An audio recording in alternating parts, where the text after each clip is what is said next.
Good morning. Good morning. Good morning. Indeed. My name is Patricia Hill, and I serve as a deacon here at Rock Creek Church. We are living in an era when, more than ever, we're seeking the importance and the value of knowing and understanding our history to inform our path forward. This is true for society, it's true for church as well. We're called to understand, and we're called to remember. In fact, it's actually biblical. I'd like to read a portion of Deuteronomy 8 with reference to that remembering.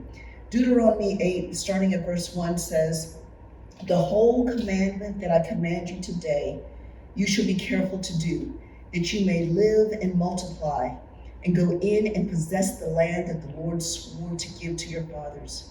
And you shall remember the whole way that the Lord your God has led you these 40 years in the wilderness, that he might humble you, testing you to know what was in your heart, whether you would keep his commandments or not. And he humbled you and let you hunger and fed you with manna, but you did not know, nor did your fathers know, that he might make you know that man does not live by bread alone, but man lives by every word that comes from the mouth of the Lord." And in that spirit, in that regard, I am really delighted to be a part of what we're calling the Rock Creek Living History Project.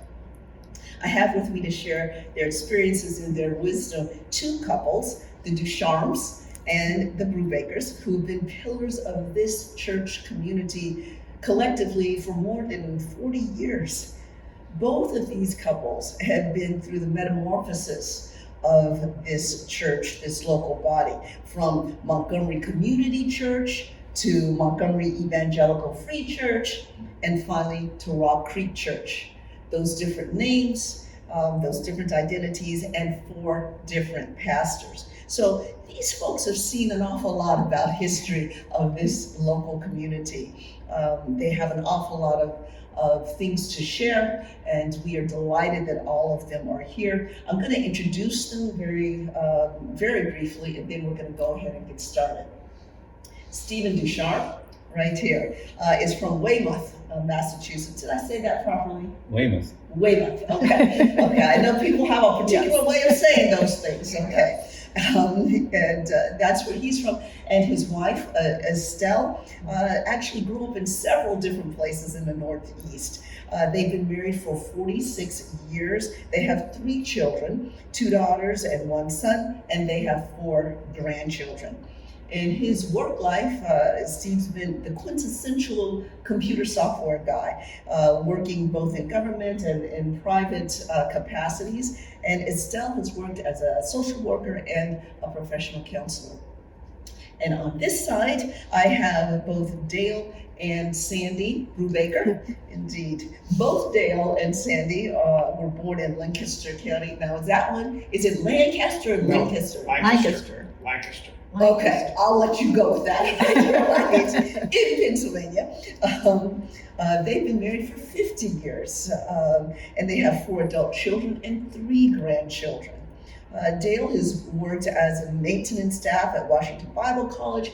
He was a pastor for 7 years and has been in the home improvement contracting business for 34 years.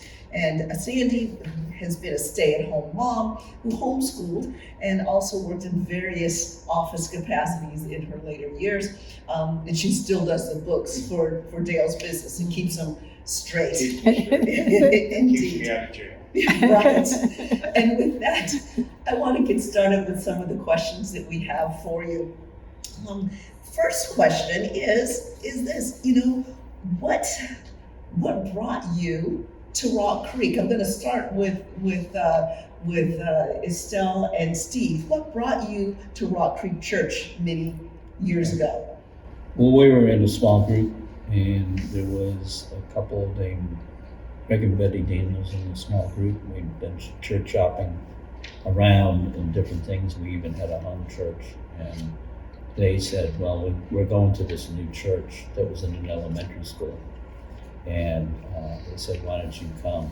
And so we we went over to the elementary school and down at the, off of 28 and Shady Grove Road in November of 1980.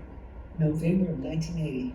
Oh yeah, that's a little while ago. So it was relationship with someone in your small group that led you to Rock In that Church. particular small group, yes, Yeah. we were invited, and then they haven't gotten rid of us. Indeed. And you too, Dale and Sandy, what about you? So you were 1980 and you and Or 85. okay. Yes. What brought you? 85. I guess I was involved in a ministry down in Prince George's County at Delphi Bible Church. And it seemed at the time like it was time to leave that and move on to something else. And we were having trouble finding something else. And both Sandy and I were close friends from the Bible College of Clem and Ann Walshauser, who were the original pastor who founded the church, and his wife. And so we were meeting with them one time, and I was kind of complaining about not knowing where to go. And he said, well, why don't you come help us for a little while? And so we did. And we kind of never got a chance to leave. Indeed. And thankfully, that's the case.